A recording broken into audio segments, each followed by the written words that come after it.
যেই নারী টিকটিকি দেখলে ওই ঘরে আর ঢুকে না, যেই নারী একটা সুই দেখলে বলে যে করুণায় মারা যেতে রাজি, সুই দিতে রাজি না, সেই মেয়ে যখন মা হয়,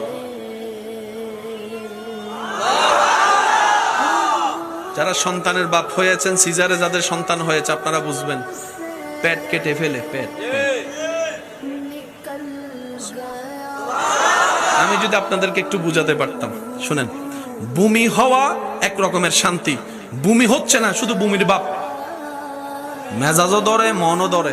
ভালোবাসার মানুষ আইসা যদি বলে আই লাভ ইউ, কয় আই হেট ইউ, কারণ তখন আই লাভ ইউর উত্তর দেওয়ার মতো মন মানসিকতা ইচ্ছা। এবার আমি বলতে থাকবো, আপনারা একটু বলবেন কষ্টটা কেমন, চিন্তা করবেন। বমি হচ্ছে না, বমির ভাব, বারবার ভাব। ভালো খাবার ঘ্রাণ আসলেই বমি বমি লাগে, মাথা চক্কর দেয়, বসতে পারে না, শুইতে পারে না, উঠতে পারে না। আমার মা যখন আমি পেটে আসছি, আপনি যখন পেটে গেছেন, আপনার মার অবস্থা, আপনার মার অবস্থা একটু সুবহানাল্লাহ বলতে থাকি না।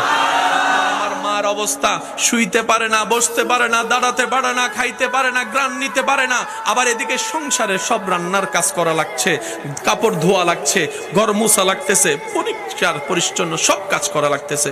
কিন্তু আমার মা কখনো আমাকে নিয়ে বিরক্ত হয় নাই, আপনার মা আপনাকে নিয়ে কখনো বিরক্ত বোধ দেখায় নাই, বিরক্ত বোধ দেখায় নাই। সারাদিন কাজ করা মানুষের একটু তো ঘুমের দরকার, এটা নিয়ে তো কারো কোনো দাবি নাই। প্রত্যেকটা মানুষের তো ঘুমানোর অধিকার আছে। কিন্তু আমরা যখন মায়ের পেটে আসছিলাম, রাতে 2টা-3টা বাজে লাথি মেরে মাকে ঘুম থেকে জাগাইয়ে দিয়েছিলাম। আমার মা, আপনার মা, সে ব্যথা, সে কষ্ট, যেখানে রাগ হওয়ার কথা, কাঁচা ঘুম ভাঙ্গার কারণে, সেখানে আপনার মা, আমার মা মুস্কি মুস্কি হাসতে শুরু করলেন, মুস্কি মুস্কি হাসতে শুরু করলেন। এক কেমন জানি এক আনন্দ অনুভব করতে লাগলেন।